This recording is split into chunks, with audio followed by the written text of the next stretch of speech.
My name is Jessica Trubowitch. I'm the Director of Public Policy and Community Building at the Jewish Community Relations Council.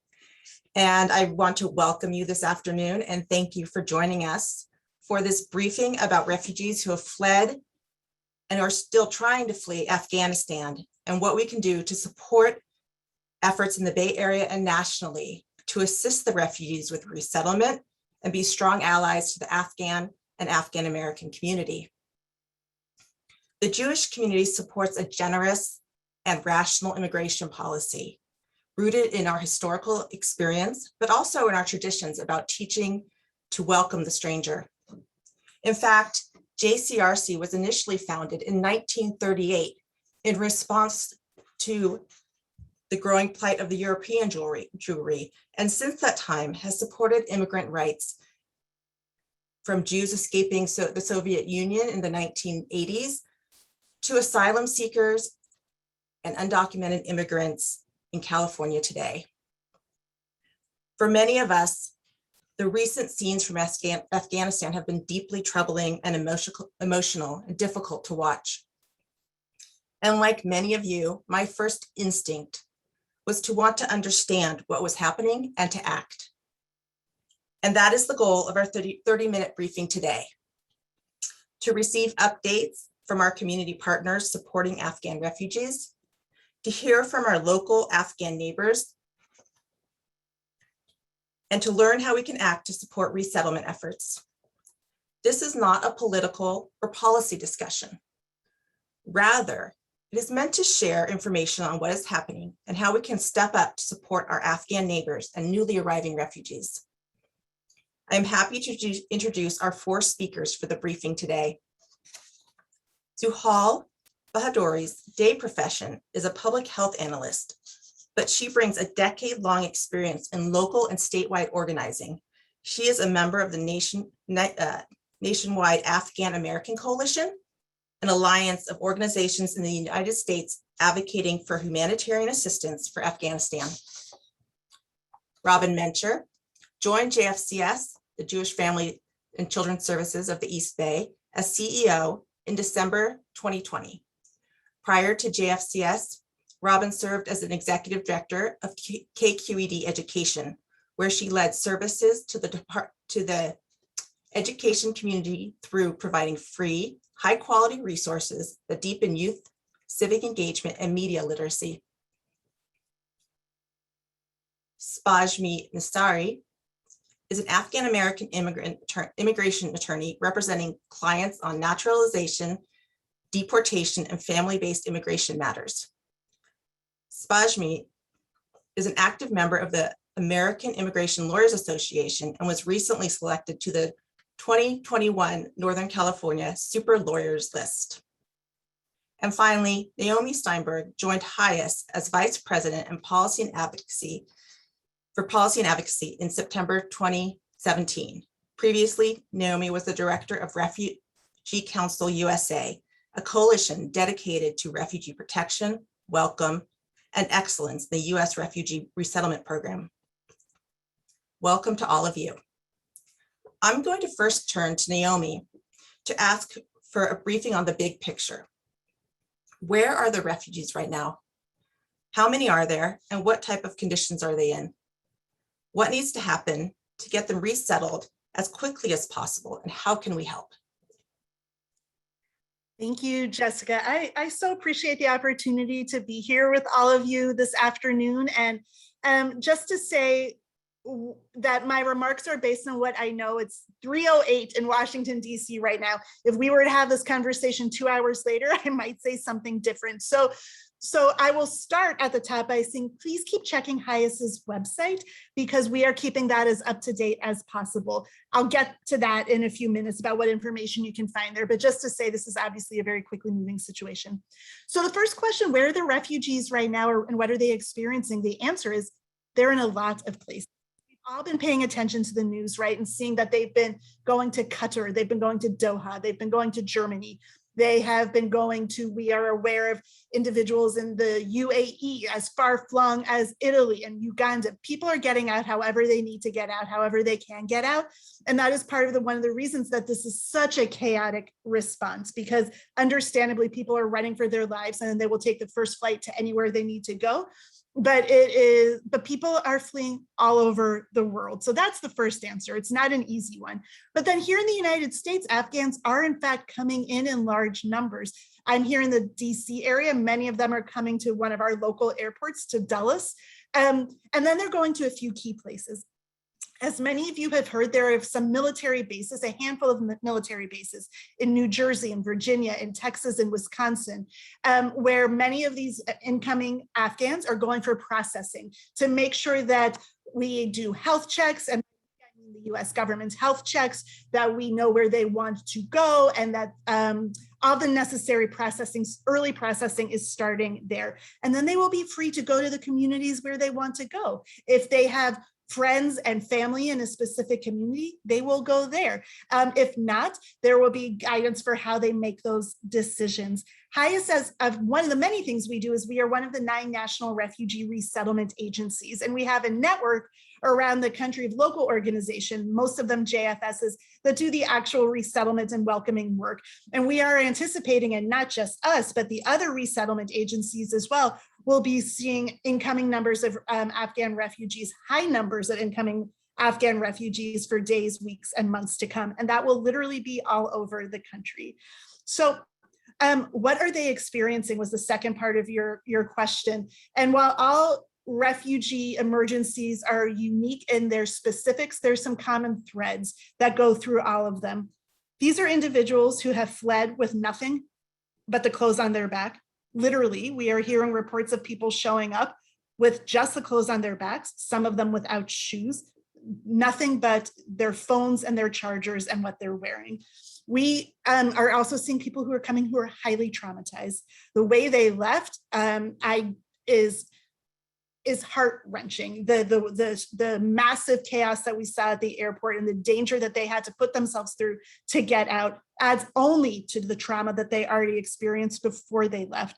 So what we're dealing with is a community of people who are coming. Some of them are getting off the planes at Dulles and they don't know where they are. They don't know where they're going, and they don't know what kind of help they have available to them. This has been a systemic failure of epic proportions. And I think the metaphor that we're using is that we're building the plane as we fly it. So they are experiencing an extraordinary amount of trauma, but also for those who have made it to the United States, an extraordinary amount of relief that they are safe. But now of course, their attention turns to their family and loved ones who were not as lucky as they were to get out on some of those last flights. And what is being done to support the refugees? This is in no way a surprise to us at HIAS, and I'm sure to all of you on the call as well, that there has been an outpouring of support. I will just talk about our community and the American Jewish community. Thousands upon thousands upon thousands of requests of how can we help? What can we do? And the answer is that we, along with our resettlement partners, are doing everything we possibly can to make sure that those arriving at the military bases have the support that they need. We, along with our other resettlement colleagues, have sent staff to deploy to these bases. Then they are using their expertise as part of the welcoming process and to help people get things situated. And we're working with our network of organizations around the country to make sure that they have the resources and the capacity that they need to welcome large numbers of Afghans on top of the refugees from other parts of the world that they were already planning for. So that is the concrete way that we're working on supporting the refugees. But we're also doing a lot of advocacy. I am biased because I am part of our policy and advocacy team. I happen to think it's really important. But it is true. We're doing a lot of advocacy that is both about emerging and emergency issues, and also looking longer term at the long-term integration of those coming. And then last but not least, I am going to put a link into the chat. I know the time is brief, so I'm just going to say, check out our Take Action page, our Afghan Take Action page. On it, you will see how you can engage in advocacy, how and where you can volunteer, and how and where you can donate, as well as some additional resources. So just please go check that out, and any questions, feel free to reach out to me. Thanks so much, Jessica. Thank you, Naomi. And I'm going to shift the conversation just slightly to the legal barriers facing these refugees. and the human toll that this must be taking.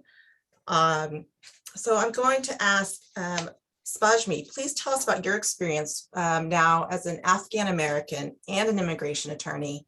What are you hearing from your clients who are really all over the world?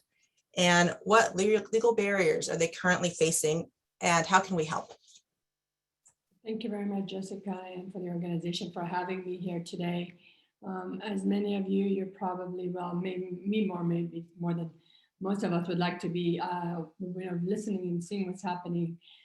Just a short thing, I am a refugee of the Soviet war invasion in the 1980s. I remember I was 5 years old. I don't know why I remember traveling on a donkey from Afghanistan to Pakistan. And I remember, I think along the way I got dropped or something happened. We made it to the United States with a warm welcoming, just like what we're seeing now, to all the support to the community and stuff. The contrast is, as Naomi said, is chaos, catastrophic on so many levels. I, as an immigration attorney, I'm located in Pleasanton, was trying to evacuate about 15 clients who initially the State Department chaotic created some form that if you're seeing at the airports, people holding up a visa paper, which eventually turned out to be fake. They were saying, so my clients got inside the airport. They were not able to get into the airport. They stampedes, beatings, the suicide bombings. I had clients sending me photos of the river full of blood and bodies and saying, I didn't get hurt, I'm okay, but I can't get into the airport. We all know the time difference, so I'm up all night, I'm working all day trying to, the biggest thing for me and many of my immigration colleagues who have been working day and night to help our clients get out has been the fact that despite everything we tried, there were barriers, people were being locked in. So one of the stories I could tell you, 7 of my clients made it out, 8 have not made it out. I'm so desperately trying to figure out how to get them out. One of them was a spouse of a US citizen who had a case already documented at the National Visa Center, but because there was no interview, went through the stampedes, went through the crowd, went through everything that she was supposed to do, got into the airport, only to be tossed out because she was not a US citizen or a lawful permanent resident. And to have my client, who's a 50-year-old US citizen man sitting in my office, not crying, no wailing, is just catastrophic. And on so many levels that I'm grateful, we're grateful we got 7, but there's still many, many thousands of Afghans that need to get out, our allies. And I don't know where the numbers are coming from the State Department about hundreds of citizens and green card holders. I don't know the numbers, and I think they may be higher. Now, shifting back to what Naomi was talking about, the trauma, the conditions that everybody came in with, literally their clothes on their back and separated from family. We were hearing stories of children separated from their families, and they've been working really hard to unite them. One of the things, just to not get into legal issues, but just to state that all of these individuals that are coming into the United States are being what's called paroled in. And a lot of the resettlement agencies, I'm sure the colleagues that are on here, my co-panelists will also talk about, is when you come in as a refugee or an asylee, you're eligible for federal benefits beyond the 90 days. And one of the challenges for us as immigration attorneys is to advocate. We've been having meeting with the Secretary Mayorkas, and I am part of the American Immigration Lawyers Association Afghan Task Force, really doing the advocacy work to say, categorize these people in a different category so that they are able to get the benefits that they need. Like Naomi said, they literally came with their clothes on their backs. And some of these resettlement agencies are only going to be able to support them for a certain amount of time. The numbers that we're seeing is 123,000. I don't know how accurate that number is. I won't discount it or say it's accurate, but that included our allies, NATO allies, the US soldiers, green card holders, citizens. And then a lot of these individuals who evacuated from Afghanistan thought that they would eventually be brought to the US. And that's not true. That what we're hearing now is that they may be resettled in other countries in refugee camps that maybe the US is going to support. And these families have going to be placed all over the world and all over places that they have never seen, like, in countries that they don't know, and their families are separated. So the other biggest challenge we're going to see in the coming months is how do we adjust their status from a parolee? So are these individuals going to be applying for asylum? Are they going to adjust to their parents, or is the USCIS, the State Department, is going to create some sort of a blanket category for these Afghans to be able to adjust? So there's a lot of issues, and all of these agencies are struggling to figure out how we're going to be doing, and it's going to take time.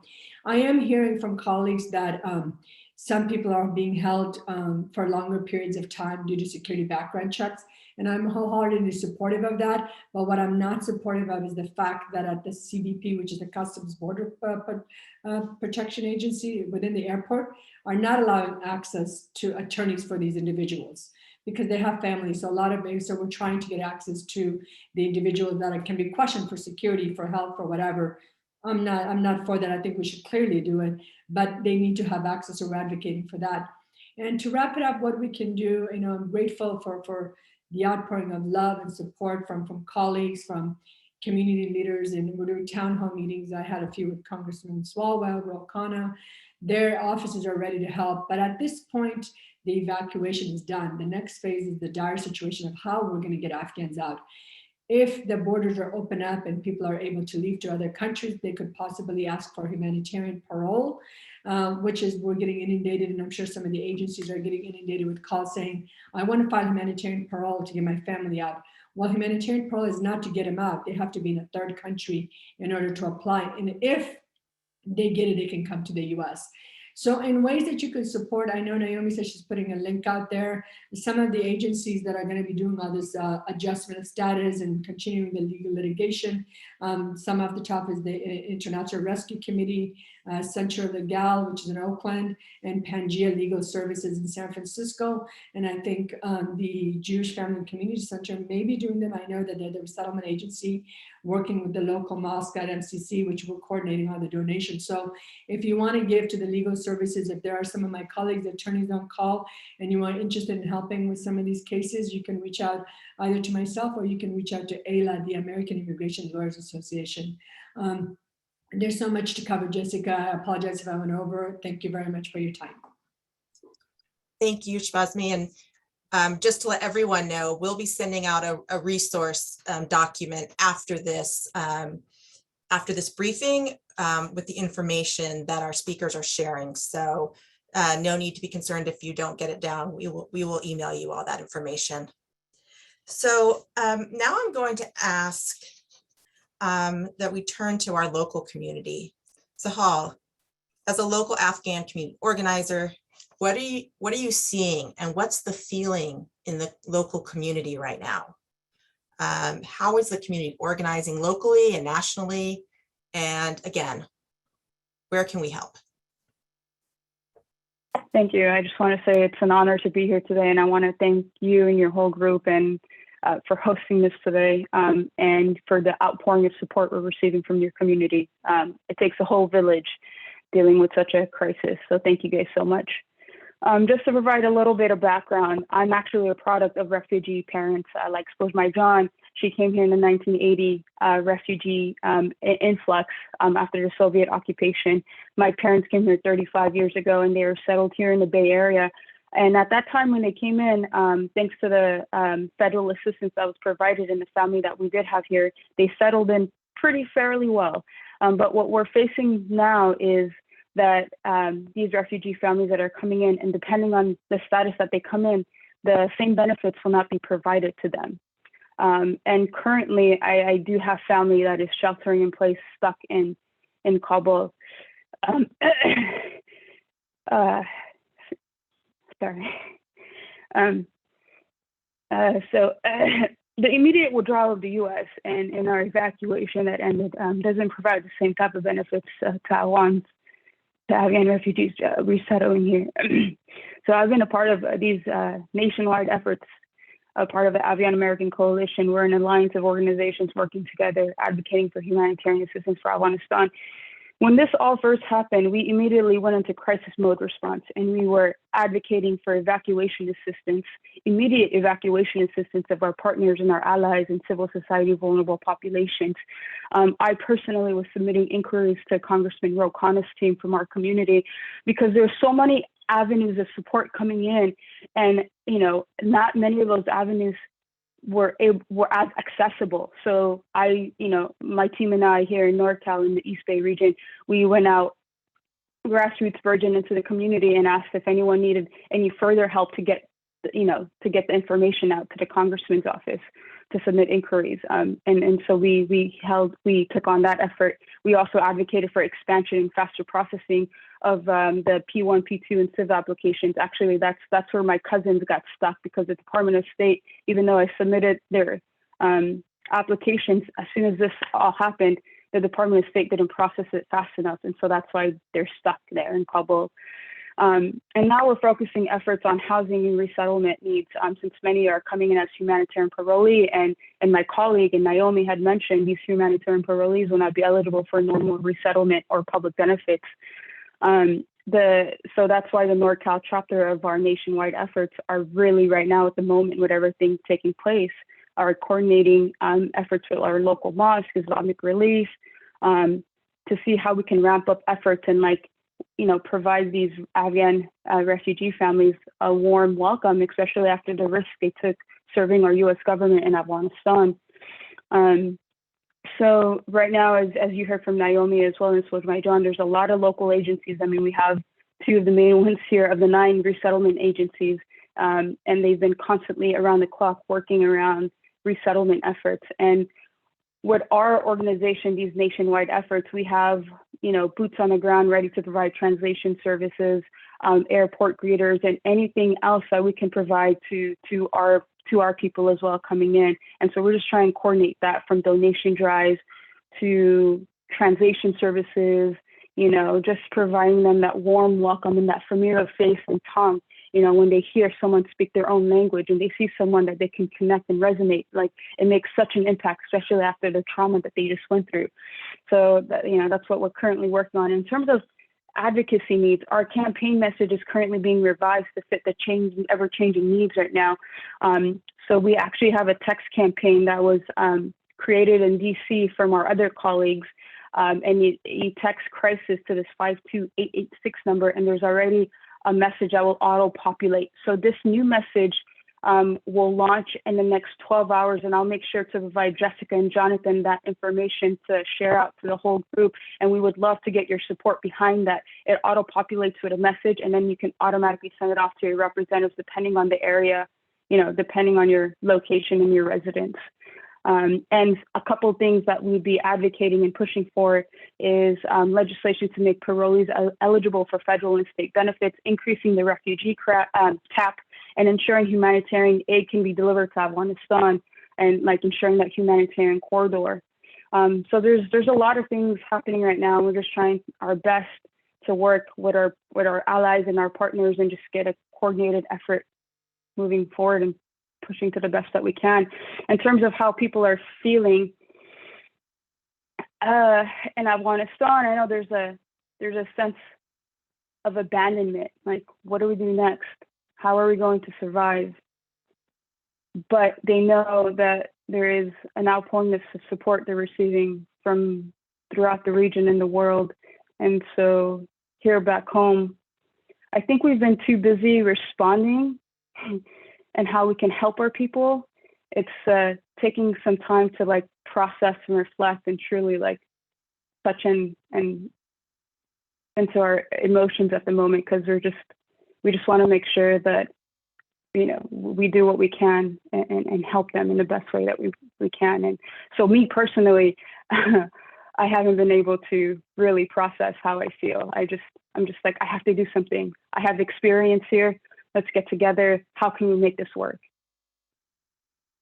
And in terms of how you guys can help out, there's a couple links I did send over, and I know Jessica and Jonathan will share that with the whole group in the resource document to go out. So thank you. Thank you for sharing all of that, Zuhal, and there is so much to process and so much stress and high emotion. And so I really appreciate you joining us in this conversation today. And now I want to turn it to Robin. You at JFCS have years of experience in resettlement. What's happening now? And is it different from past resettlement? Does it feel different to you? And how can we help JFCS with the amazing work that you're doing on the ground in the Bay Area, bringing in and resettling refugees? Well, thanks to you, Jessica, and to JCRC for pulling us together. Jewish Family Community Services East Bay has been resettling refugees since our founding in Oakland, California in 1877. And for most of the time we've been doing this work, we've been doing it in partnership with HIAS as a local affiliate to HIAS's resettlement efforts here in the US, and are proud of that relationship. The stories that you just shared, Zuhal, about your own personal experience wrapped up in your professional work is exactly where we're at JFCS East Bay. The East Bay is home to the largest Afghan community in the United States. And we started resettling and welcoming new members to our community from Afghanistan back in 2008, and it really jumped up in 2016. And the vast majority of our team is actually comprised of Afghan Americans, many of whom our agency actually resettled. And that's critical because it means that we're able to provide a culturally responsive approach to welcoming in our new neighbors and connecting them with the broader community. And that's just what we're doing. It's important to remember that while in the news it sounds like this is over, for those of us who work in resettlement, we're just beginning this longer process. And we know that especially the next few weeks and the next 6 months or so will be the most intensive time. Because this is a massive evacuation, to your question, Jessica, what's different about it is the volume. We've never seen a flow this great in quite a long time. And the pace at which we're resettling from the time we hear about the case to the time that our new neighbors arrive in our community has shrunk from 2 to 3 weeks to 2 to 3 days in many cases. And this great flow of migration is happening at a time when we are least resourced to be able to address it because of the dramatic reductions in refugee resettlement under the Trump administration. So we are staffing up. As soon as someone arrives, we meet them at the airport and we go through a 90-day process where they're assigned a case manager to support their basic needs and acculturate them into the community. We actually start in advance preparing for them for their new home and everything that they will need to put in that home.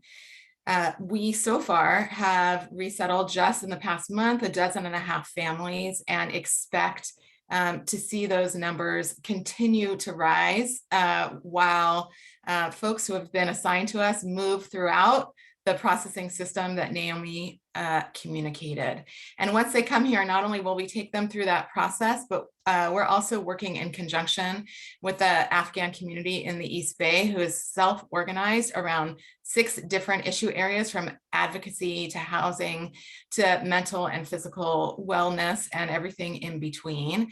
And our legal services team for immigrants are working in conjunction along with our volunteers services to make sure that we continue to be able to help our recent and long-term families that we've resettled bring their family members over and make sure that the community is here ready to welcome them. So that's what we're busy with. And while we have a lot of experience in doing that work, it's about really building the infrastructure to ramp up to meet the need right now and build the connections to make this happen with as much dignity and support as possible.